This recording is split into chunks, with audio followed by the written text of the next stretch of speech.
Vamos lá, gente. Na semana passada foi falado sobre a transformação de Jesus, a chamada transfiguração, mas também se fala transformação. E no momento da transformação de Jesus, está lá em Marcos 9, 2 a 13, os discípulos ficaram apavorados. Jesus estava, isso é falado em Marcos, Mateus e Lucas. E somando os três evangelhos, Jesus foi orar e quando orava começou a transfigurar. Apareceram, o seu rosto ficou como o sol, as suas roupas brilhantes. Aí apareceram Moisés e Elias e conversavam com Jesus. E Pedro, os discípulos, era Pedro, Tiago e João juntos, e eles ficaram apavorados, né? E o barquinho, né? Tem que falar, gente, a Suzana tem toque e eu também, tá? Quando fala Pedro, Tiago e João, a gente tem que falar o barquinho, por causa da música infantil que a gente aprendeu. E aí, Pedro, que chamou a atenção de Jesus, pagou a maior geral para Jesus no capítulo 8, porque Jesus tinha dito que era necessário sofrer e ser morto, rejeitado, depois ressuscitar. Ele chama Jesus de lado e paga a maior geral para Jesus, como se ele soubesse de tudo, querendo dar conselho para Jesus, ordens para Jesus. Quando Pedro vê Jesus transfigurado, ele fica apavorado. Aí ele vê Moisés e Elias, ainda ele não sabe o que dizer. Os evangelhos dizem isso, que ele não sabe o que dizer e de repente ele fala assim: eu vou fazer 3 cabanas aí para Jesus, para Tiago, para Jesus, para Elias e Moisés.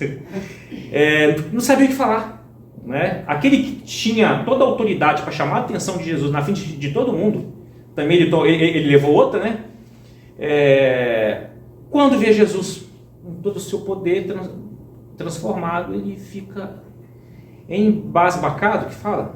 Embasbacado, né? E fica dessa forma. Então, na transformação de Jesus, eita, não está indo, deu ruim aí. Na transformação de Jesus, aí vem o texto do Evangelho, fala que veio uma nuvem de glória, brilhante, e no meio, faltou a aparelhinha, no meio da nuvem, que cobriu todo mundo, o Pai fala, né, essa seguinte afirmação. Aí vem uma voz, durante todo aquele espetáculo: este é o meu filho amado, ouçam-no.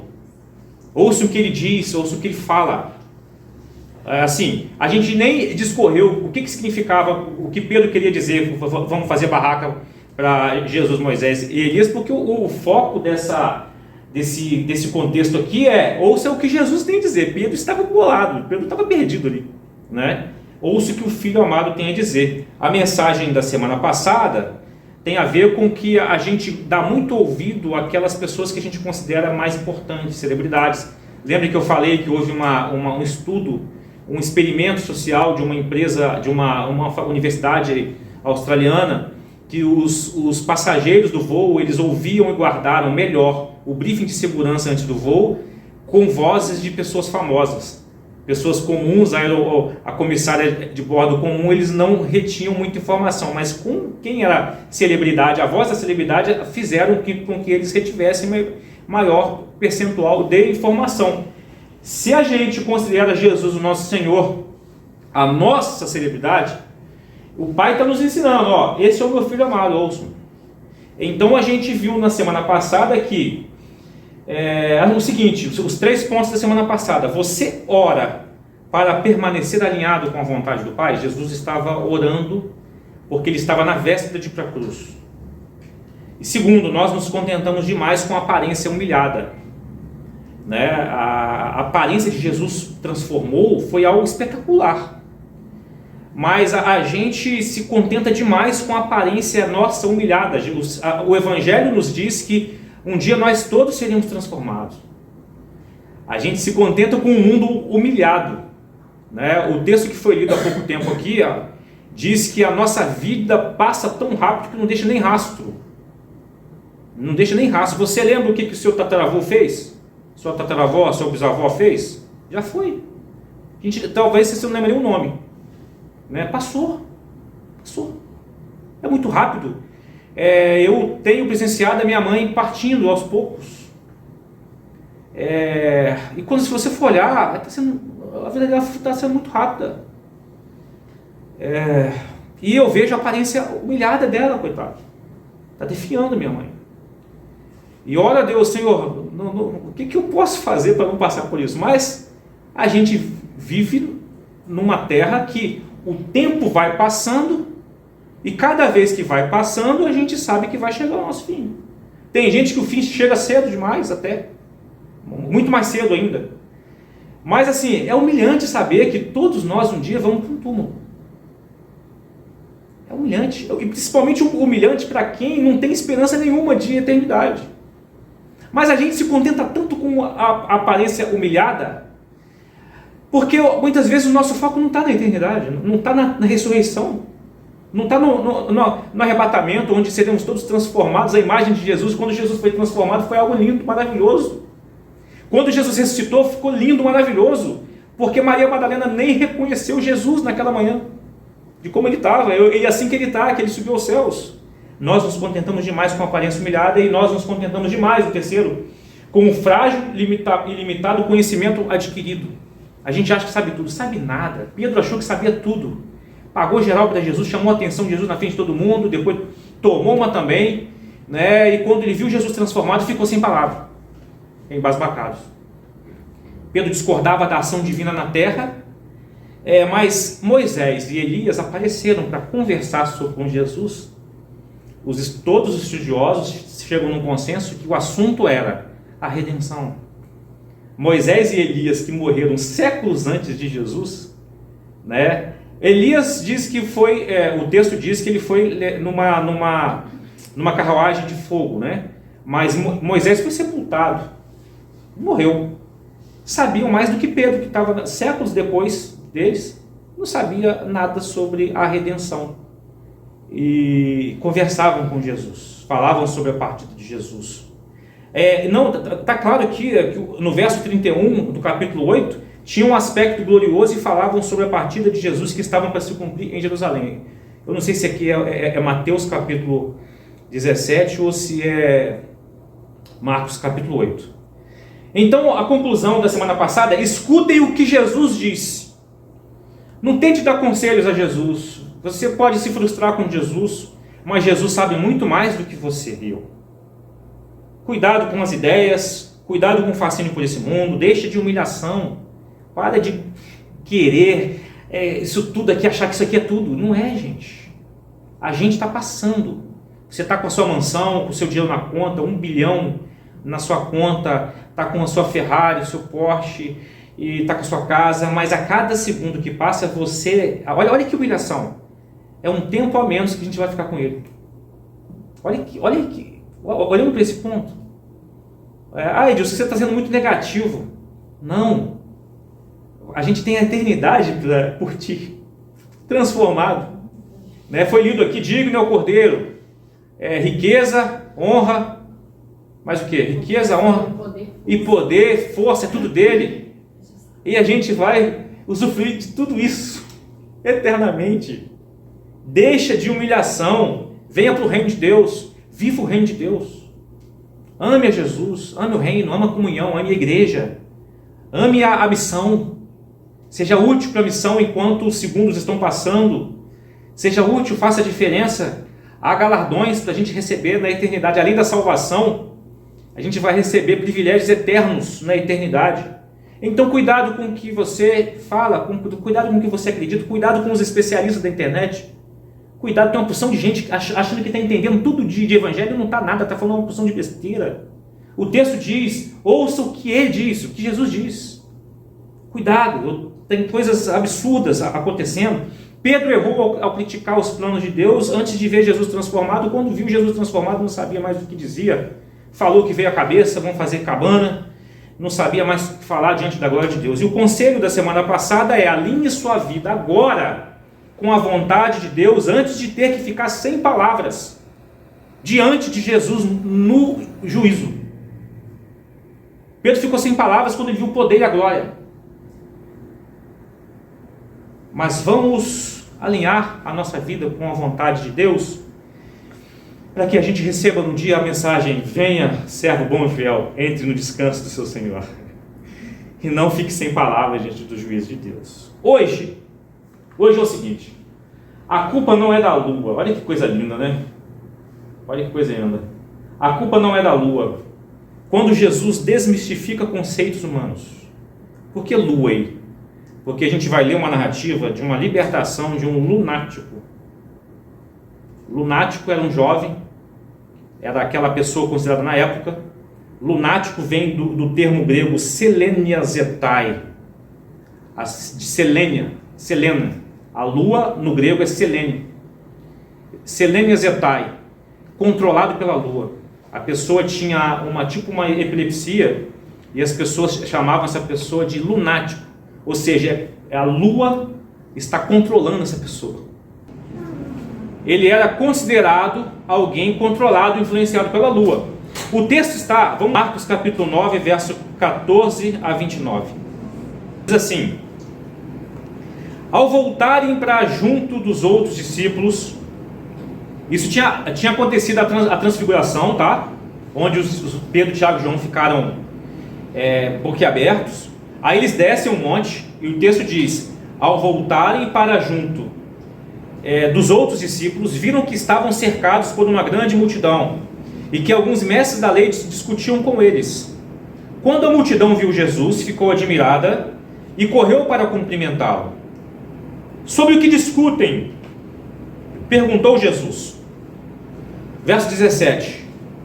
Um dos homens da multidão respondeu: mestre, eu lhe trouxe meu filho, que está possuído por um espírito impuro, que não o deixa falar. Aí lembra aí que eu deixei a minha anotação aí, ó. E Mateus, quando ele não cita espírito impuro, ele cita: o meu filho é lunático. Porque Mateus está escrevendo para os judeus. Marcos está escrevendo para os romanos entenderem. Mateus está escrevendo para os judeus, porque os judeus não aceitavam que havia espíritos impuros. A presença de espíritos impuros era enfraquecimento de Jeová, de Yahvé. Então eles colocavam, era melhor para eles absorver o primeiro impacto, que era um lunático, controlado pela lua. Verso 18: sempre que o espírito se apodera dele, joga-o no chão, ele espuma pela boca, range os dentes e fica rígido. Pedi a seus discípulos que o expulsassem o espírito impuro, mas eles não conseguiram. 19.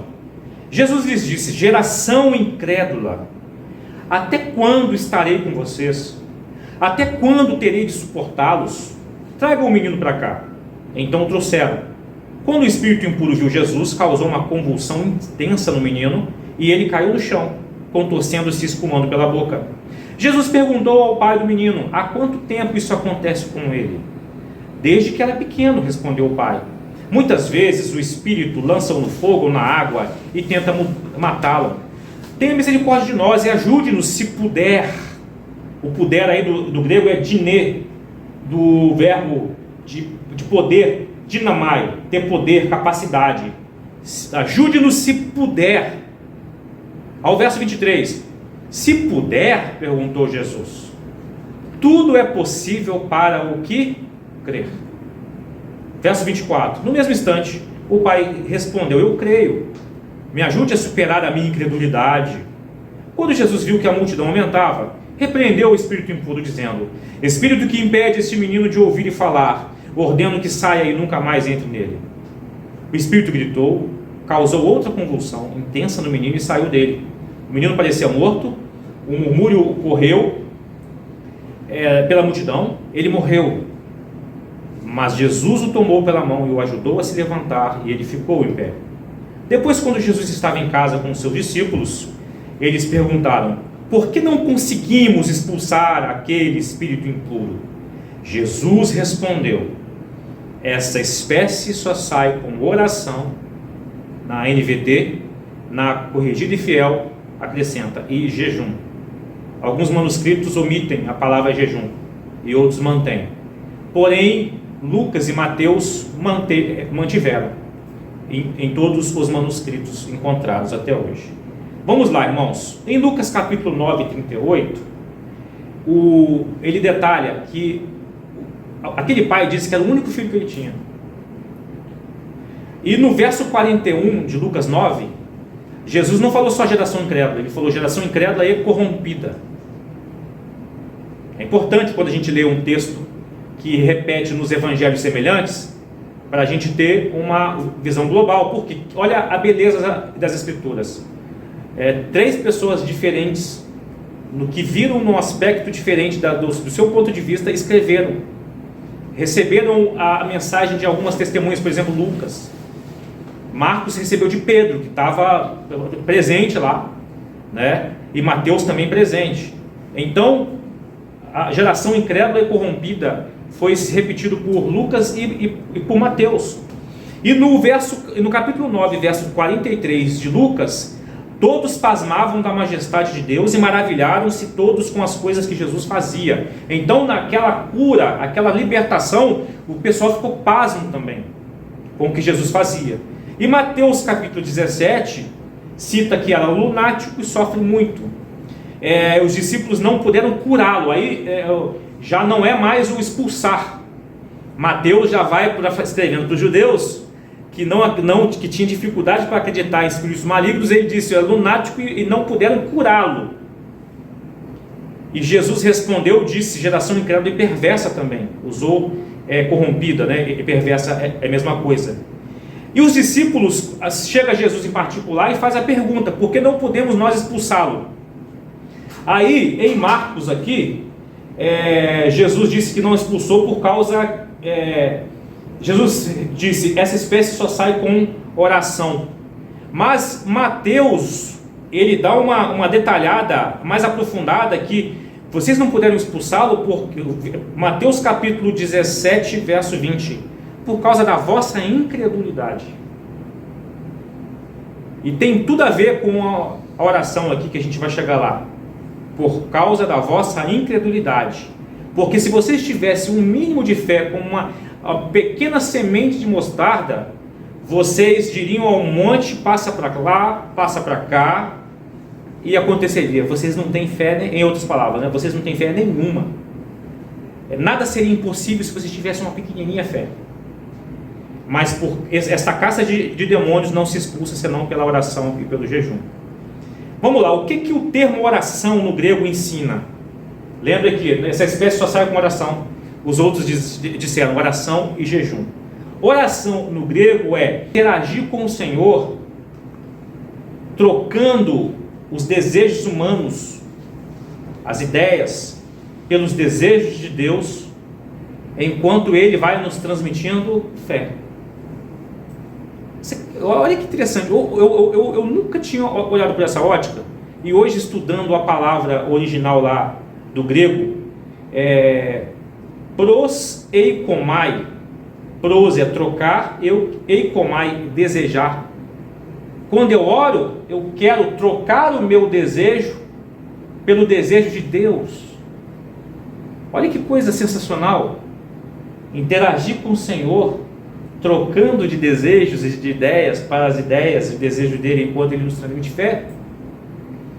Então, irmãos, nós vemos nessa narrativa histórica alguns personagens: Jesus, Pedro, Tiago e João descendo do monte, no pé do monte os outros 9 discípulos, os mestres da lei, a multidão, o pai e o seu único filho.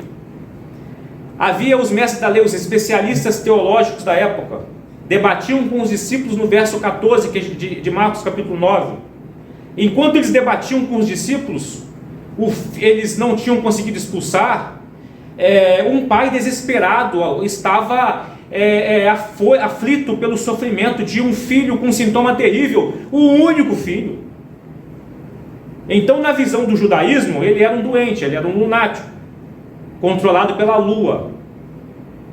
Conforme eu já disse aqui, eles não aceitavam muito isso, a possibilidade de haver espíritos impuros. Na visão dos discípulos de Jesus, os espíritos malignos, eles aprenderam que eles causam sofrimentos às pessoas, humilhação às pessoas, eles precisam ser expulsos. E Jesus já tinha ensinado eles antes, em Marcos capítulo 6, a gente já viu isso aqui. Marcos capítulo 6, ele reuniu os 12 e começou a enviá-los de 2 em 2, e dando-lhes autoridade para expulsar espíritos impuros. Eles sabiam. Em Marcos capítulo 6, 13, eles expulsaram muitos demônios, curavam muitos enfermos. Eles sabiam que eles já tinham feito isso, mas com o jovem eles não conseguiram. Então está explícito, quase explícito no texto, que quando a gente começa lendo o Evangelho de Marcos, que havia uma discussão entre os discípulos de Jesus que estavam no pé do monte e os mestres da lei, os gramáticos da lei, era sobre questão de expulsar demônio.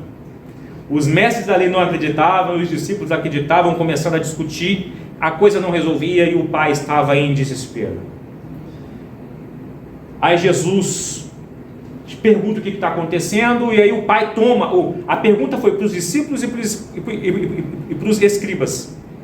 O pai toma o assunto, atropela todo mundo e diz: Senhor, é meu filho que sofre, é lançado no chão, fica fraco, ele espuma a boca, ele tem crises, é o meu filho. E seus discípulos não conseguiram expulsar. Geração incrédula, ó geração incrédula, ó geração perversa, ó geração incrédula. Em outras palavras, me viu fazer e não fizeram igual hoje. Eu ensinei a fazer, tiveram experiência em fazer lá no passado, tempos atrás, agora não conseguem mais fazer. Ô geração incrédula, até quando eu tenho que suportar vocês não aprendem, vocês não têm, em outras palavras, vocês não aperfeiçoam a fé de vocês? Até quando? Eu já estou próximo de ir para a cruz, tem pouco tempo e vocês ainda não aprenderam. Ó geração incrédula, perversa, corrompida, até quando? Em outras palavras, até quando mestres teólogos debatem sobre Deus, mas não demonstram na prática a grandiosidade do poder de Deus? Você vê uma porção de gente debatendo sobre Deus aí, falando disso e daquilo, com altos conceitos e que entendeu isso, mas quando você vê a prática, não mostram a grandiosidade do poder de Deus nos relacionamentos com as pessoas e com as pessoas sofridas. Mestres teólogos que impedem que pessoas sofredoras experimentem o poder de Deus. Até quando? Eles estavam lá, em discussão. Até quando discípulos de Jesus são incapazes em cumprir o seu papel em aliviar o sofrimento do mundo? Até quando? Até quando discípulos de Jesus não vivem na plenitude do serviço cristão? Até quando? Até quando de Jesus soa até hoje para nós? Até quando? Podemos aprender 3 coisas, gente, por meio dessa narrativa histórica. A primeira, a fé é necessária para que tenhamos experiências com a majestade e o poder de Deus. A gente precisa de ter experiência. Só a Escritura, somente as Escrituras, isso é muito importante. A fé é muito importante, somente a fé, mas é necessário que as experiências com Deus confirmem se temos fé de verdade.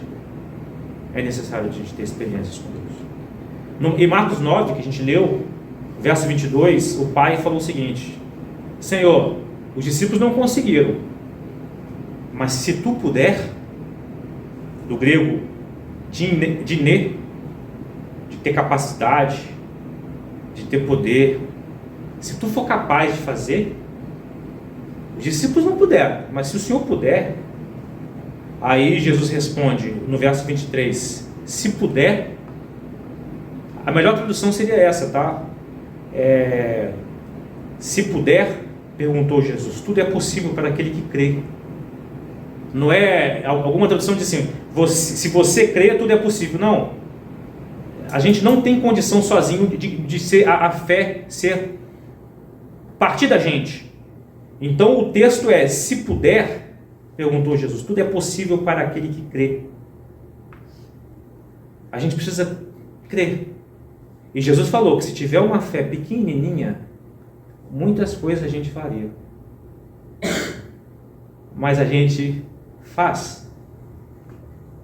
A gente faz.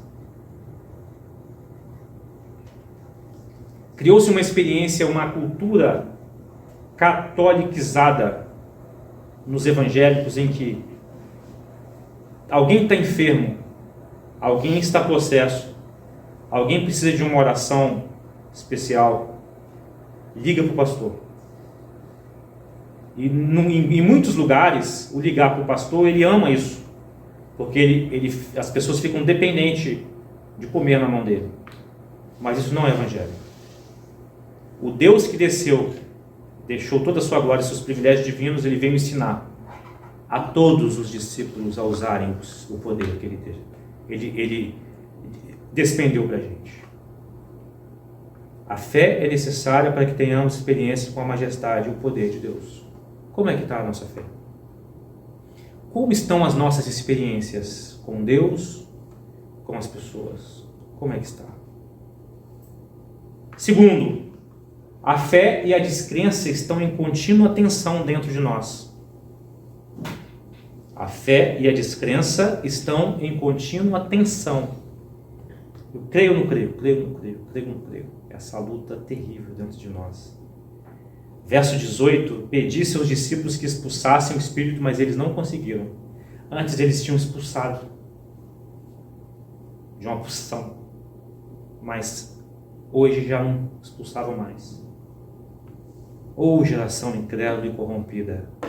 Palavra corrompida, do grego, distorcida. Vocês estão com um pensamento torto, enganoso. Alguma coisa contaminou a fé de vocês, que os seus pensamentos mudaram. Por isso que vocês não tiveram sucesso. Ô geração incrédula e corrompida. Os pensamentos dos discípulos então passaram a se desviar dos propósitos e dos planos de Deus. Lembremos que até a cruz de Jesus, todos eles pensaram que Jesus seria o presidente deles, político, que tomaria o trono de Herodes. Talvez o de Roma também. Corrompida. A palavra também perversa, corrompida, é de virar as costas para os planos de Deus e darem mais ênfase em planos humanos. Fé corrompida. Dá mais ênfase no que os humanos pensam. Né? De diestrefo, para o outro lado, virar. Fé corrompida. O texto e o contexto, então, deixa bem claro para a gente, irmãos, que a fé dos discípulos foi corrompida. Eles não conseguiram mais realizar o que faziam antes. O verso 17 diz, geração incrédula, até quando eu estarei com vocês, até quando terei de suportá-los? O tempo está passando e já está chegando a época da cruz e vocês regrediram. Tiveram sucesso lá atrás, mas agora regrediram logo na véspera da minha partida. Tensão de fé interna. Ora, fé, disposição, coragem, e ora, não fé. Eu sei o que eu estou falando porque eu passo por isso. Eu passo por isso. Eu já tive uma fé, irmãos, uma vez, eu era líder de jovens, 1900 alguma coisa. Não, 2007, 2008, era finados, ia chover, numa terça-feira, um pouquinho mais para frente, ia chover, previsão do tempo, chuva torrencial, Volta Redonda, todo finado chove. Eu tinha esquecido disso, tinha marcado um evento espetacular lá num sítio. A gente tinha movido uma opção de coisa, eu dei cheque meu para garantir o pagamento das coisas, e aí, previsão de chuva, eu fui no domingo, e todo mundo falou, não vai dar certo, aí eu peguei terminou, no fim do culto, peguei a palavra como líder de jovens e falei assim, irmãos, é o seguinte, Tiago capítulo 5, 17 diz assim, Elias era um homem com as mesmas paixões do que nós, e orou, e por 3 anos e meio não choveu em Israel.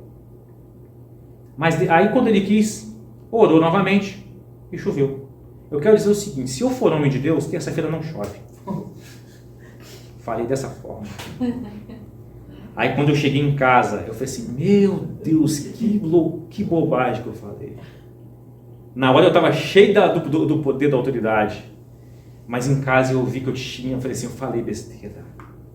A tensão de fé, né? Tensão de fé. Aí quando foi na segunda, chuva torrencial na segunda. Aí à noite da segunda-feira eu fui numa reunião do Conselho Missionário, que eu participava da comissão, e uma pessoa chegou para mim e falou: Edilson, aí a garagem era de telha de zinco, uma garagem gigante assim, telha de zinco, a chuva caindo, potenciava ainda mais o barulho, né, daquela chuva. Aí a pessoa desenhou o sol assim, na areia? Assim? Não desenhei sol, não. Aí eu falei para ela assim, ela falou para mim assim, ó, impossível amanhã não estar chovendo. Aquilo me deu uma raiva. Ao invés de somar, né, de pensar positivo e tal, jogando para trás, o mundo caindo e tal, em vez de somar junto com a minha fé, aí eu fiquei com raiva, eu fiquei bravo. Eu fui para casa, ao invés de dormir, fui orar. Senhor, ó, se chover amanhã eu vou ficar desmoralizado. A galera dos jovens era zoeira pra caramba, os caras eram muito zoeira, eles iam pegar no meu pé, até hoje eu estaria assim, sendo zoado por eles. E Senhor, eu creio, Senhor. Aí eu comecei a orar, eles já foram dormir. Aí eu estava no quarto, ajoelhada, ela dormindo. Fui para a sala, deitei no sofá e estou orando. Perdi o sono, era terça de manhã, era o evento terça de manhã, e eu estava entrando na madrugada de segunda-feira já, de terça-feira, né, de segunda para terça. Daí na sala, de repente apareceu algo que eu nunca tinha visto na minha vida. Apareceu um demônio na minha sala. Atrás do meu sofá tinha um vão, ele apareceu atrás. Eu tenho a lembrança da forma dele e da gesticulação dele, apontando o dedo para mim com ódio de mim. E na hora eu travei, eu perdi todas as forças por alguns segundos até eu conseguir levantar a mão e expulsar. Aquela experiência foi surreal. Eu nunca tinha tido essa experiência de ver alguma coisa da realidade espiritual. Aí fiquei apavorado com aquilo, né? Eu nunca vi aquilo. Fui pro quarto, porque perto da Elisângela seria mais seguro para mim. Né? Fui pro quarto. Aí tô lá orando, Senhor, desesperado, cansei, eu volto para a sala. Aparece de novo, pela segunda vez. Mesma sensação, aparece novamente. E aí eu consegui repreender aquela invasão maligna, né? Mas que experiência boa, tá? Que experiência maravilhosa. Isso aumenta a nossa fé, essas experiências assim é fantástico. E aí quando deu 5:30 da manhã, eu abri a porta da sala e olhei para o céu. O céu estava estrelado. 6 horas da manhã, 6:10, eu olhei para o cume de um morro que tinha em frente à minha casa, o sol batendo lá no cume. E quando foi 7 horas, a galera descendo todinho, enchemos o ônibus. Eles tudo pagando na hora, porque olha só como que é difícil comunhão. Eu dei meu cheque e eles não pagaram não, para não perder dinheiro não. Geração incrédula, geração perversa, incrédula. Foram pagar na hora, cara. Eu quase morri, quase tive um infarto, eu estava duro, né? E aconteceu isso, a experiência da fé, né? Mas assim, ao mesmo tempo fé, aquela tensão sem fé. Ao mesmo tempo fé e aquela tensão sem fé. Terceiro, irmãos, a fé pode ser desenvolvida em nós, caso tenhamos humildade em confessar a nossa incredulidade. Seja humilde. Confesse que é incrédulo para Deus. Paremos de ser hipócritas e dizer: Senhor, conte comigo. Ó Senhor, eu te amo. Aí quando a gente vai provar o amor no serviço cristão, a gente não faz. Então o conselho para mim e para você: tenhamos humildade em confessar a nossa incredulidade. Verso 22 que a gente leu: tenha misericórdia e nos ajude se puder. Se puder? Dinê? Se tu tem capacidade, É isso que ele quis dizer. Aí Jesus disse, se puder, tudo é possível para aquele que crê. No mesmo instante o pai confessou, olha que humildade. Eu creio, mas ajude a superar a minha incredulidade. Aquele eu creio mais ou menos. A gente crê mais ou menos muitas vezes. Diga para o Senhor, ajude a superar a minha incredulidade, que fica mais bonito. Fica menos feio ou mais bonito, depende do seu ponto de vista. Ela pode ser desenvolvida se a gente tiver humildade em confessar que tem incredulidade dentro do nosso coração. Mateus capítulo 17, os discípulos perguntaram a Jesus em particular. Os discípulos não falaram na hora, Senhor, a gente não tem fé não, a gente vacilou mesmo, foi mal aí, para não queimar o filme em frente de todo mundo, já estava queimadaço, né? Não foram no particular. Mateus, eles estão em casa já. Senhor, por que a gente não conseguiu? Para que os outros não ouvissem? Senhor, por que a gente não conseguiu expulsar aquele demônio? Aí Jesus diz, por causa da vossa incredulidade. Mateus vai lá na bucha, capítulo 17, verso 20. Vocês são incrédulos. Vocês não creem. Eu digo a verdade, se tivesse fé, ainda que o tamanho de uma pequena semente, de um grão de mostarda, poderiam dizer um monte, vai para cá, vai para lá. Vocês não têm.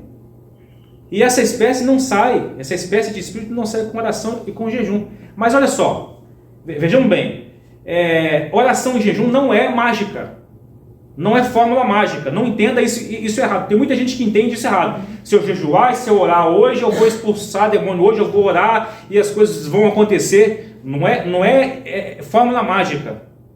Mas oração é fidelidade continuada a Deus. Lembre que o termo do grego orar é troca de desejo. O meu desejo eu apresento a Deus para receber o desejo dele. Isso tem que ser continuado e não uma tentativa de manipular a Deus. Eu vou orar e jejuar porque eu vou ter um grande problema para resolver. Não é isso. Não é isso. Então, se eu uso isso como mágica, oração e jejum, eu estou como se eu fosse um feiticeiro. Eu estou tentando manipular o sagrado. Mas a oração do Evangelho, do que Jesus está dizendo, de troca de desejo, é viver segundo o desejo de Deus. Então eu oro, seja feita a sua vontade todos os dias. E toda vez que eu orar, não é para determinar para Deus alguma coisa, mas é para dizer, Senhor, qual é a sua vontade para mim?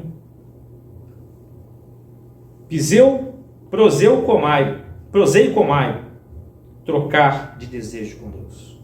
Orar. Oração contínua, que é o que a gente viu aqui. Interagir com o Senhor. Trocando os desejos humanos pelos desejos dele, enquanto ele nos transmite fé. Quer aumentar a fé? O Evangelho está nos ensinando isso aqui hoje. Quer aumentar a sua fé?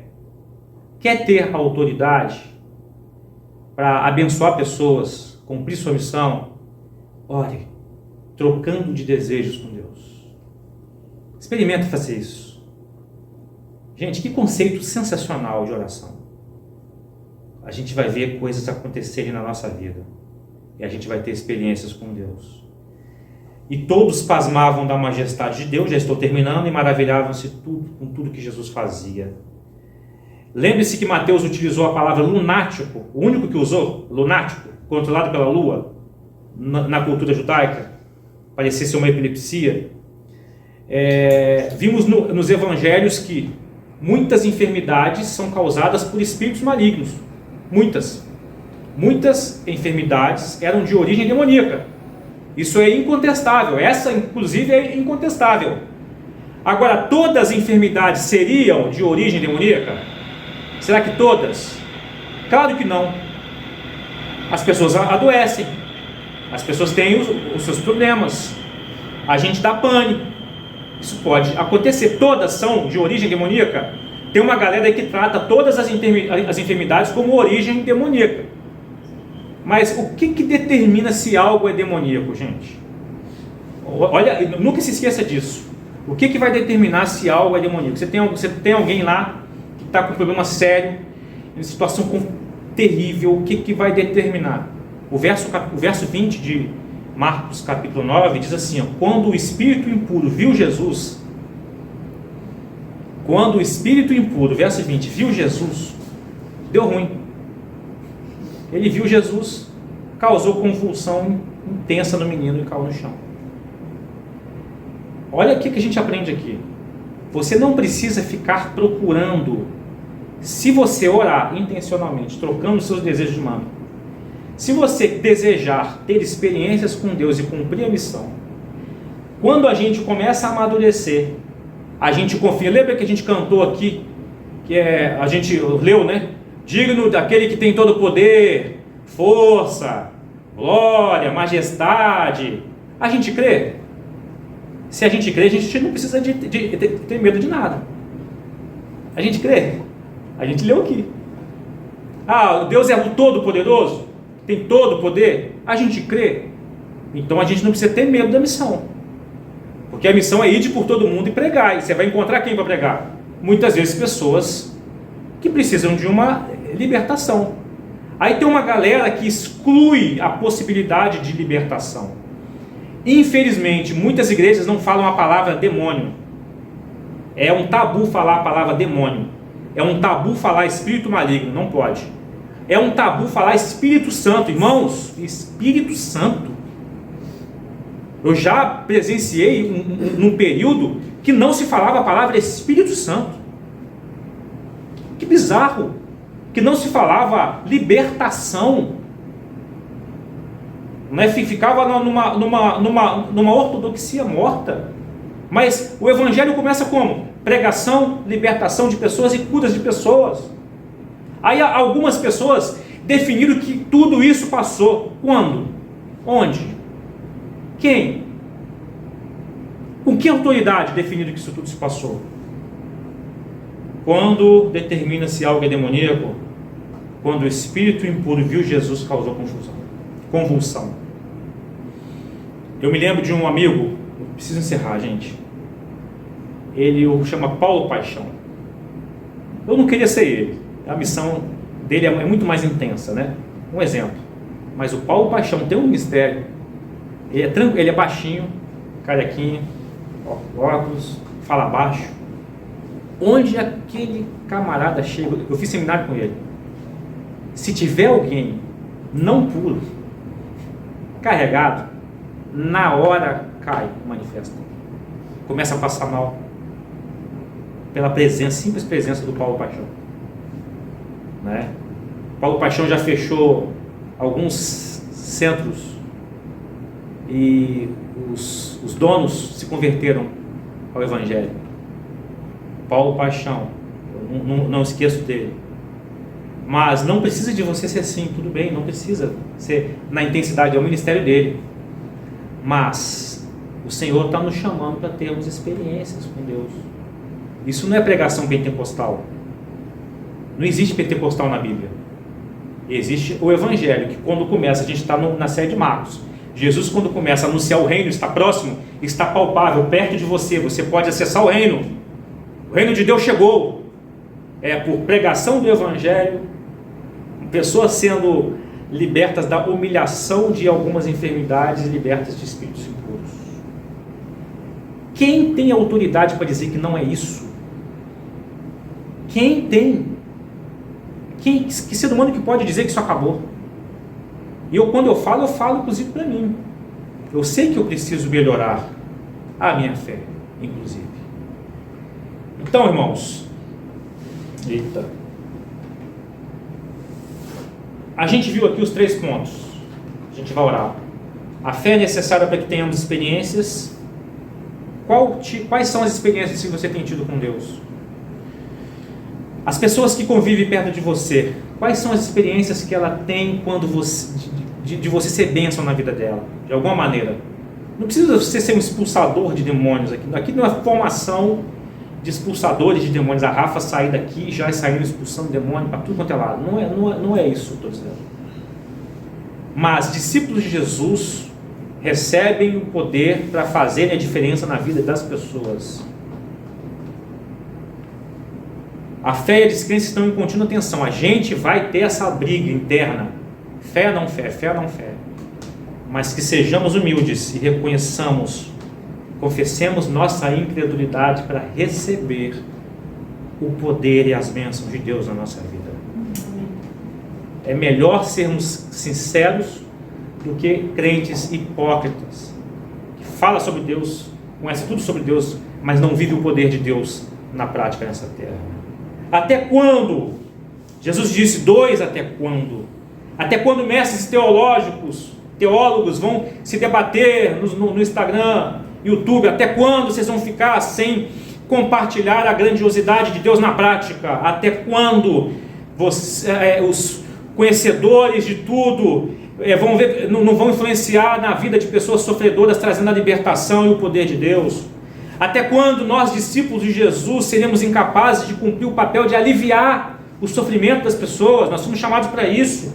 Até quando nós não vamos viver na plenitude do serviço cristão? Até quando a Igreja Prisma não verá cada vez mais pessoas chegando e sendo libertas e restauradas por Deus? Então a culpa não é da lua.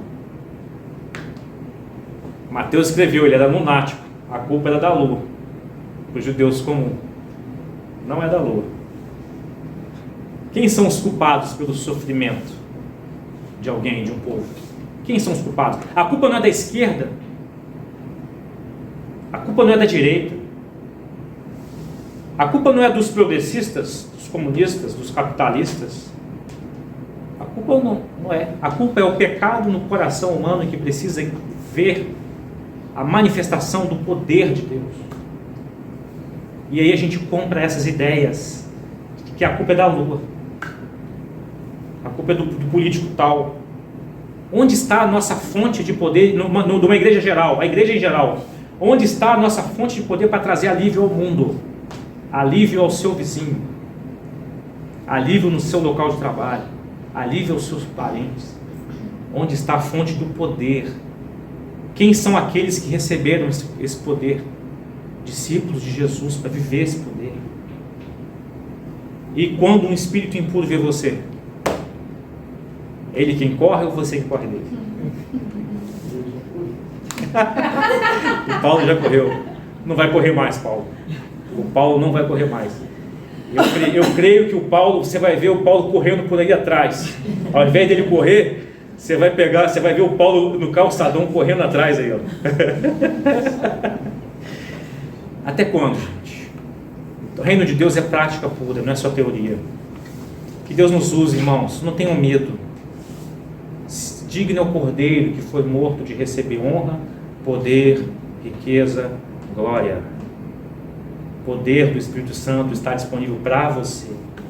Não tenha medo. Se tem medo, irmãos, alguma coisa está errada conosco. Não tenha medo de orar para alguém ser curado. Não tenha medo. A reputação da não cura não é sua. Se você tem medo de orar e alguém não ser curado, é porque você crê mais em você do que no Cristo, no poder do Espírito. Não tenha medo, eu vou passar vergonha. Não, a reputação é de Jesus, é do Espírito Santo. Antes de orar para alguém ser curado, cite um texto. Senhor, está escrito aqui, é em teu nome. Não é o meu não, responsabilidade zero minha. Vou fazer o que eu estou mandando. Você tem coragem? A gente precisa de enchermos do Espírito para ter essa ousadia. E eu confesso para vocês, o melhor momento meu como cristão está lá atrás, e não hoje. E não hoje que plantei junto com vocês a Igreja Prisma. Isso para mim é vergonhoso. Vamos ser sinceros, tirar a máscara, ser humilde. O pai do rapaz falou assim, aumenta a minha fé. Me abençoa nessa... Eu estou numa incredulidade. Cadê a ousadia de quando começou lá atrás? Cadê o primeiro amor, onde Apocalipse fala, Jesus fala para a igreja, ó, lembra de onde caíste, porque vocês abandonaram o primeiro amor. Teologia está ótima, teologia perfeita, mas e o primeiro amor? E o primeiro amor, irmãos, o amor a Deus tem a ver com a nossa prática, não é só vir aos cultos de domingo. Vir aos cultos de domingo é ótimo para isso aqui, ó. Isso aqui. Aí a gente vai lá, repassa tudo que aprendeu e vive, e depois volta domingo de novo para celebrar a Deus. Senhor, maravilha, o teu poder é verdadeiro mesmo. A celebração é isso. Está escrito onde isso, Edilson? Amós. Amós, o profeta é levantado por Deus. Amós ou Miqueias? Agora estou em dúvida. Amós é levantado por Deus.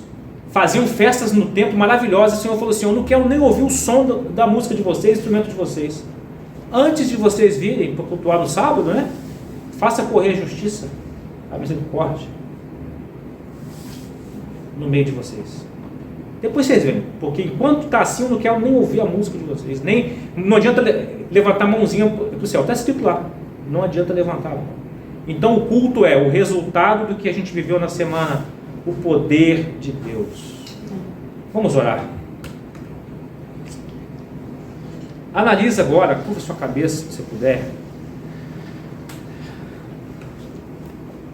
Você que já tem aí 50 anos de crente, ou está começando agora, onde foi que você creu mais? A curva de instabilidade da sua fé, como é que está? Está com mais fé agora? Perdendo a fé? Está mais ou menos? O que Deus pode fazer por meio da sua vida? O texto deixou claro para você o que o Senhor te chamou para fazer. É para todos. Ide por todo mundo, pregai, é para todos. É para todos, não é só para pastor, não é só para fulano de tal, não é só para missionário. A vida missional é para todos. Você tem tido experiências com Deus? Ou tem vivido uma fé mecanizada, chamada de ortodoxia morta? Cadê a experiência com Deus? Cadê alegrar-se com a experiência de vitórias na realidade espiritual? O que a realidade espiritual mais quer é que você esqueça que isso existe. E aí você vai achar que os seus pensamentos descontrolados é de você mesmo e não das influências malignas. O Senhor está te chamando para receber poder, para ter poder, para se alegrar com o poder dele sendo manifestado e se maravilhar. O que já aconteceu na sua vida onde você viu plenamente o poder de Deus e você se maravilha, além da sua salvação? E como eu falei que salvação, se a gente é salvo, se a gente crê que Deus nos salva, por que a gente não crê que o Espírito Santo opera em nós? Ó Deus, por favor, aumente nossa fé. Confessamos as nossas incredulidades, as nossas fraquezas. Perdoa-nos, Senhor, e repreenda toda a obra do diabo contra as nossas vidas. Que haja em nós aqui instrumentalidade, intencionalidade, poder. Derrama teu Espírito Santo, Senhor. Dê a nós experiências. A Prisma deseja ouvir a voz do Espírito. A Prisma deseja viver em poder. Nós clamamos por experiências maravilhosas, onde todos fiquem maravilhados com a grandeza do poder de Deus. Enquanto Pedro gaguejou, falou, vinha na cabeça, vamos fazer barraca, porque viu a sua glória e não sabia o que fazer, antes um crítico, nós aprendamos com Pedro, Senhor, aprendamos com a experiência ruim dele, e desejamos ver a sua glória, a fé sendo transformada em realizações. Por favor, cada um de nós aqui presente, de alguma maneira, na intensidade do seu espírito, na medida da proporção do que o Senhor determinar, aumente nossa fé e nos use para o poder da tua glória. É o que eu oro em nome de Jesus. Amém.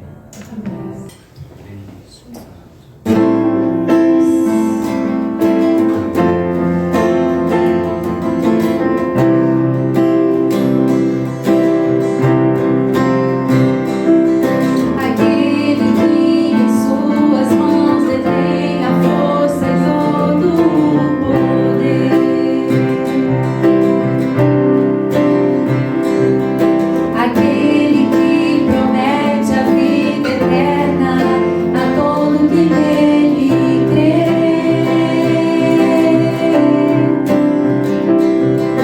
É Ele quem nos guarda e que operando quem impedirá. Ao guarda de Israel, clamamos, ouça a nossa voz aqui. Em nós, venha a nós seu reino.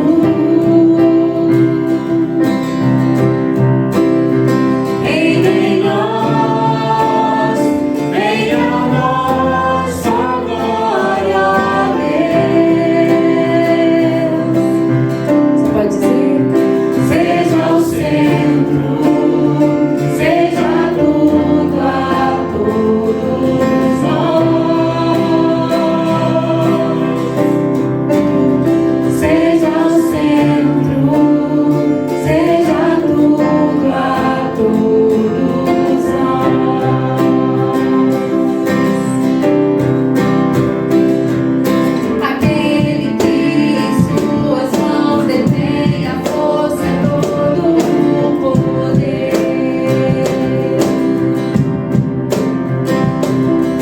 Aquele que promete a vida eterna a todo que nele crê.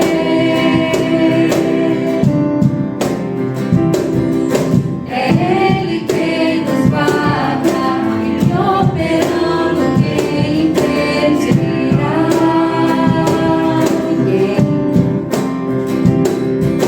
Ao guarda de Israel, clamamos, ouça a nossa voz aqui. Em nós, venha a nós seu reino. Sim, Senhor. Em nós, venha a nós a glória a Deus. Seja o centro, seja tudo a todos nós. Seja o centro, seja tudo a todos nós.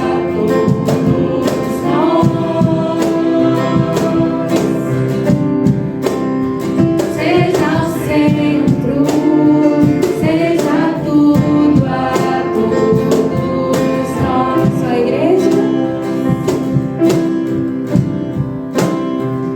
Em nós, Venha a nós seu reino. Deus, Espírito Santo. Em nós, venha a nós a glória a Deus.